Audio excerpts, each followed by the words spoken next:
Hi hello ಎಲ್ಲರಿಗೂ ನಮಸ್ಕಾರ. ನೋಡ್ರಿ, ನಾಳೆ ಪ್ರಮುಖ match Bengaluru Bulls versus UP Yoddhas. ನಾಳೆ ಅಂದ್ರೆ ಸೆಪ್ಟೆಂಬರ್ 25ನೇ ತಾರೀಕು ಈ ಎರಡು ಟೀಮ್ಸ್ ಗಳು ರಾತ್ರಿ 8 ಗಂಟೆಯ ಮ್ಯಾಚ್ ಅನ್ನ ಆಡಾಯ್ತೇವೆ ಅಂತ ಹೇಳಿ ಹೇಳ್ಬೋದು. ಈಗ ಆಲ್ರೆಡಿ ನಮ್ಮ ಬೆಂಗಳೂರು ಬುಲ್ಸ್ ಅವರು ಈ ಸೀಸನ್ ಒಳಗೆ 9 ಮ್ಯಾಚ್ ಗಳನ್ನ ಆಡಿ ಮುಗಿಸ್ಯಾರ. ಅದ್ರೊಳಗೆ 5 ಮ್ಯಾಚ್ ಗಳನ್ನ ಗೆದ್ರಪ್ಪ ಅಂದ್ರೆ 4 ಮ್ಯಾಚ್ ಗಳನ್ನ ಸೋತಾರ. ಮೊನ್ನೆ ಗುಜರಾತ್ ಜೈಂಟ್ಸ್ ಅವರ ವಿರುದ್ಧ ಗೆದ್ದ ಪಾಯಿಂಟ್ಸ್ ಟೇಬಲ್ ಒಳಗೆ 4ನೇ ಸ್ಥಾನಕ್ಕೆ ಹೋಗಿದ್ರು. ಆದ್ರೆ ಇದ್ದಕ್ಕಿದ್ದಂಗ ನಿನ್ನೆ ಆ ಕಡೆ ಜೈಪುರ್ ಪಿಂಕ್ ಪ್ಯಾಂಥರ್ಸ್ ಮತ್ತು ತೆಲುಗು ಟೈಟನ್ಸ್ ಅವರು ಮ್ಯಾಚ್ ಅನ್ನ ಗೆದ್ಕೊಂಡು ಈಗ ಪಾಯಿಂಟ್ಸ್ ಟೇಬಲ್ ಒಳಗೆ ಅವರು ಮೇಲ್ಗಡೆ ಹೋಗ್ಯಾರ. ನಮ್ಮ ಬೆಂಗಳೂರು ಬುಲ್ಸ್ ಅವರು 6ನೇ ಸ್ಥಾನಕ್ಕೆ ಬಂದು ಕುತ್ಕೊಂಡಾರ ಅಂತೇಳಿ ಹೇಳ್ಬೋದು. ಇನ್ನು ಅಪೋಸಿಟ್ ಟೀಮ್ ಆಗಿರುವಂತ ಯುಪಿ ಯೋಧಾಸ್ ಅವರ ಒಂದು ವಿಚಾರಕ್ಕೆ ಬರೋದಾಯ್ತಪ್ಪ ಅಂದ್ರೆ ಅವರು ಆಲ್ರೆಡಿ 7 ಮ್ಯಾಚ್ ಗಳನ್ನ ಈ ಒಂದು ಸೀಸನ್ ಒಳಗೆ ಆಡಿರುವಂತ 7 ಮ್ಯಾಚ್ ಒಳಗ 3 ಪಂದ್ಯಗಳನ್ನ ಗೆದ್ರಪ್ಪ ಅಂದ್ರೆ 4 ಪಂದ್ಯಗಳನ್ನ ಅವರು ಸೋತಾರ. ಈ ಕಡೆ ಪಾಯಿಂಟ್ಸ್ ಟೇಬಲ್ ಒಳಗ 8ನೇ ಸ್ಥಾನಕ್ಕ ಅವರು ಹದಾರ ಅಂತೇಳಿ ಹೇಳ್ಬೋದು. ಇನ್ನು ಎರಡೂ ತಂಡಗಳ ಹೆಡ್ ಟು ಹೆಡ್ ವಿಚಾರಕ್ಕೆ ಬರೋದಾಯ್ತಪ್ಪ ಅಂದ್ರ ಪ್ರೊ ಕಬಡ್ಡಿ ಇತಿಹಾಸದೊಳಗ ಈ ಎರಡು ಟೀಮ್ಸ್ ಗಳು 17 ಬಾರಿ ಮುಖಾಮುಖಿ ಆಗ್ಯಾವ.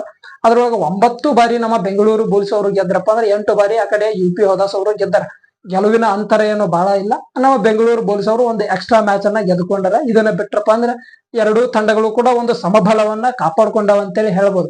ಇನ್ನು ನಾಳೆಯ ಮ್ಯಾಚಿಗೆ ಎರಡೂ ತಂಡಗಳ ಒಂದು ಪ್ಲೇಯಿಂಗ್ 7 ಯಾವ ರೀತಿಯಾಗಿ ಇರ್ತೈತಿ, ನಮ್ಮ ತಂಡ ಅಂದ್ರೆ ಬೆಂಗಳೂರು ಬುಲ್ಸ್ ಅವರು ಏನಾದ್ರು ಪ್ಲೇಯಿಂಗ್ 7 ಒಳಗೆ ಬದಲಾವಣೆಯನ್ನ ಮಾಡಬಹುದಾ ಅನ್ನುವಂಥದ್ದನ್ನ ಈ ಒಂದು ವಿಡಿಯೋದೊಳಗೆ ತಿಳ್ಕೊಂಬರಮಂತ. ಅದಕ್ಕಿಂತ ಮೊದಲ ನೀವಿನ್ನು ನಮ್ಮ ಚಾನಲ್ಗೆ ಸಬ್ಸ್ಕ್ರೈಬ್ ಮಾಡ್ಕೊಂಡಿಲ್ಲ ಅಂದ್ರೆ ಕೂಡಲೇ ಸಬ್ಸ್ಕ್ರೈಬ್ ಮಾಡ್ಕೊರಿ.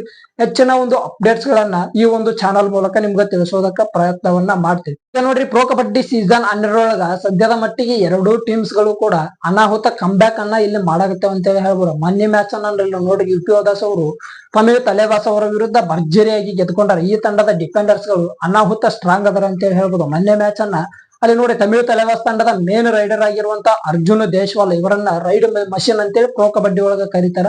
ಇಂತ ಒಬ್ಬ ಪ್ಲೇಯರಿಗೆ ಈ ತಂಡದ ಡಿಫೆಂಡರ್ಸ್ ಗಳು ಕೇವಲ 2 ರೈಡ್ ಪಾಯಿಂಟ್ಸ್ ಗಳನ್ನೇನೋ ಕೊಟ್ರು. ಇದರಿಂದಾಗಿ ಈ ತಂಡದ ಒಂದು ಡಿಫೆಂಡರ್ಸ್ ಗಳು ಕೂಡ ಖತರ್ನಾಕ್ ಆಗಿರುವಂತ ಒಂದು ಡಿಫೆನ್ಸ್ ಐತಿ. ನಮ್ಮ ತಂಡದ ಒಂದು ಡಿಫೆಂಡರ್ಸ್ ಗಳು ಕೂಡ ಅನಾಹುತ ಕಂಬ್ಯಾಕ್ ಅನ್ನ ಈಗ ಸದ್ಯದ ಮಟ್ಟಿಗೆ ಕೊಟ್ಟರ. ಮೊನ್ನೆ ಮ್ಯಾಚ್ ಒಳಗ ಗುಜರಾತ್ ಜೈಂಟ್ಸ್ ಅವರ ವಿರುದ್ಧ ನಮ್ಮ ತಂಡದ ನಾಯಕನಾಗಿರುವಂತ ಅಲ್ಲಿ ಯೋಗೇಶ್ ದಹಿಯಾ ಅವರು 6 ಟ್ಯಾಕಲ್ ಅನ್ನ ಕಲೆ ಹಾಕಿದ್ರು. ಜೊತೆಗೆ ಅಲ್ಲಿ ದೀಪಕ್ ಶಂಕರ್ ಅವರು ಲೆಫ್ಟ್ ಕಾರ್ನರ್ ಒಳಗ ಅವರು ಕೂಡ ಒಂದು 4 ಟ್ಯಾಕಲ್ ಪಾಯಿಂಟ್ಸ್ ಗಳನ್ನ ಕಲೆ ಹಾಕಿದ್ರು.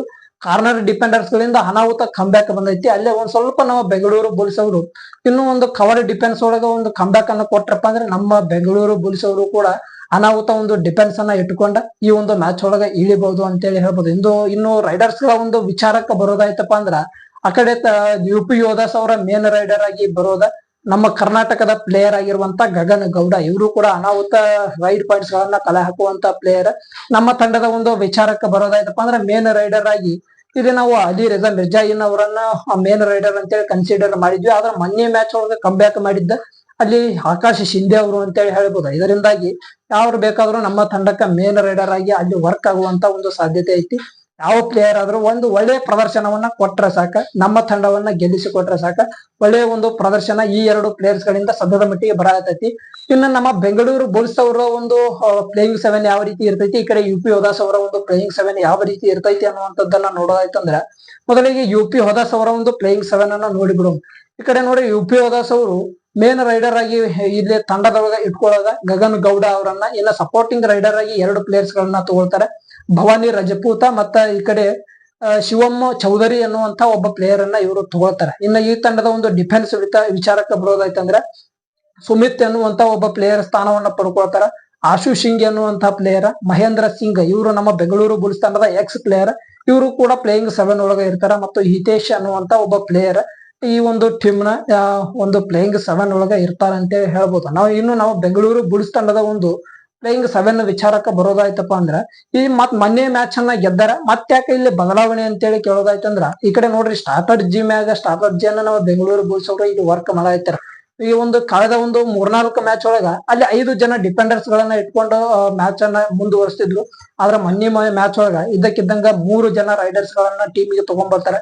4 ಜನ ಡಿಫೆಂಡರ್ಸ್ ಗಳೊಂದಿಗೆ ಅಲ್ಲಿ ಟೀಮ್ ಅನ್ನ ಮುಂದುವರಿಸ್ತಾರೆ. ಇದರಿಂದಾಗಿ ಯಾವ ಸಮಯದೊಳಗ ಬೇಕಾದ್ರೂ ನಮ್ಮ ಬೆಂಗಳೂರು ಬುಲ್ಸ್ ಅವರು ಬದಲಾವಣೆಗಳನ್ನ ಮಾಡ್ಕೋಬಹುದು. ಆ ಕಡೆ ನಮ್ಮ ತಂಡದ ಹೆಡ್ ಕೋಚ್ ಆಗಿರುವಂತ BC ರಮೇಶ್ ಅವರು ಒಂದು ಸ್ಟೇಟ್ಮೆಂಟ್ ಅನ್ನ ಕೊಟ್ರು. ನೋಡ್ರಿ, ನಾವು ಟೀಮ್ ಅನ್ನ ಯಾವ ರೀತಿಯಾಗಿ ಬೇಕಾದ್ರೂ ಬದಲಾವಣೆಯನ್ನ ಮಾಡಬಹುದು, ಅಪೋಸಿಟ್ ಟೀಮ್ ಯಾವ ರೀತಿ ಬಲಿಷ್ಠ ಐತಿ, ಯಾವ ರೀತಿಯಾಗಿ ನಾವು ಸ್ಟ್ರಾಟಜಿಯನ್ನ ಮಾಡಬಹುದು ಅನ್ನೋದರ ಮ್ಯಾಗ ನಮ್ಮ ತಂಡದ ಒಂದು ಪ್ಲೇಯಿಂಗ್ 7 ನಿರ್ಧಾರ ಆಗ್ತೈತಿ ಅನ್ನುವಂತ ಒಂದು ಸ್ಟೇಟ್ಮೆಂಟ್ ಅನ್ನ ಕೊಟ್ರು.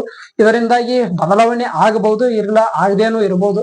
ನಮ್ಮ ಬೆಂಗಳೂರು ಬುಲ್ಸ್ ಅವರು 3 ಜನ ಒಂದು ರೈಡರ್ಸ್ ಗಳನ್ನ ಇಟ್ಕೊಂಡು ಹೋಗ್ತಾರ. ಅಂದ್ರೆ ಮೊನ್ನೆ ಮ್ಯಾಚ್ ಏನು ಆಡಿದ್ರು ಗುಜರಾತ್ ಜೈಂಟ್ಸ್ ಅವರ ವಿರುದ್ಧ, ಅದೇ ಒಂದು ಪ್ಲೇಯಿಂಗ್ ಇರುವಂತ ಒಂದು ಸಾಧ್ಯತೆ ಇದೆ. ಅಲ್ಲಿ 3 ಜನ ರೈಡರ್ಸ್ ಗಳಾಗಿ ಅಲಿ ರಜಾ ಮಿರ್ಜಾಯಿ ಅವರು ಇರ್ತಾರ. ಜೊತೆಗೆ ಅಲ್ಲಿ ಸಪೋರ್ಟಿಂಗ್ ರೈಡರ್ಸ್ ಗಳಾಗಿ ಇಬ್ರು ಬರ್ತಾರೆ, ಆಶೀಶ್ ಮಲ್ಲಿಕ ಮತ್ತು ಆಕಾಶ್ ಶಿಂದೆ ಅವರು. ಈ 3 ಜನ ರೈಡರ್ಸ್ ಗಳು ಸ್ಥಾನವನ್ನ ಪಡ್ಕೊಂಡ್ರಪ್ಪ ಅಂದ್ರೆ ಡಿಫೆನ್ಸ್ ವಿಚಾರದೊಳಗ ಅಲ್ಲಿ ದೀಪಕ್ ಶಂಕರ್ ಅವರು ಬರ್ತಾರ. ನಮ್ಮ ತಂಡದ ನಾಯಕನಾಗಿರುವಂತ ಯೋಗೇಶ್ ದಹಿಯಾ ಮತ್ತ ಸಂಜಯ್ ದುಲ್ಲಾ, ಈ ಕಡೆ ಸತ್ಯಪ್ಪ ಮಟ್ಟಿ. ಇದು ನಮ್ಮ ತಂಡದ ಒಂದು ಪ್ಲೇಯಿಂಗ್ 7 ಆಗಬಹುದು. ಇನ್ನು ಏನಾದ್ರೂ 2 ರೈಡರ್ಸ್ ಗಳು ನಮಗ ಸಾಕು ಅನ್ನುವಂಥದ್ದು ಆಯ್ತಪ್ಪ ಅಂದ್ರೆ ಅಲ್ಲಿ ಆಕಾಶ್ ಶಿಂದೆ ಅವರನ್ನ ಟೀಮ್ ಇಂದ ತೆಗಿತಾರೋ, ಆ ಕಡೆ ಆಶೀಶ್ ಮಲ್ಲಿಕ್ ಅವರನ್ನ ತಂಡದಿಂದ ತೆಗಿತಾರೋ, ಒಟ್ಟು ಒಬ್ಬ ರೈಡರ್ ಅನ್ನ ಅಲ್ಲಿ ತೆಗೆದ ಮತ್ತ ಇಲ್ಲಿ ಜಿತೇಂದ್ರ ಯಾದವ್ ಅವರಿಗಾದ್ರೂ ಸ್ಥಾನವನ್ನ ಕೊಡಬಹುದು. ಇನ್ನೊಬ್ಬ ಇರಾನಿಯನ್ ಪ್ಲೇಯರ್ ಆಗಿರುವಂತ ಅಲ್ಲಿ ನೋಡ್ರಿ ಅಹಮದ್ ರೆಜಾ ಅಸ್ಗಾರಿ ಅನ್ನುವಂತ ಒಬ್ಬ ಪ್ಲೇಯರ್, ಅವರು ಕೂಡ ಮೊನ್ನೆ ಒಂದು ಮ್ಯಾಚ್ ಒಳಗ ಒಂದು ಒಳ್ಳೆಯ ಅದ್ಭುತವಾದ ಪ್ರದರ್ಶನವನ್ನ ಕೊಟ್ಟಿರೋದ್ರಿಂದ ಇವರಿಗೂ ಕೂಡ ಪ್ಲೇಯಿಂಗ್ 7 ಒಳಗ ಸ್ಥಾನವನ್ನ ಕೊಡುವಂತ ಸಾಧ್ಯತೆ ಐತಿ.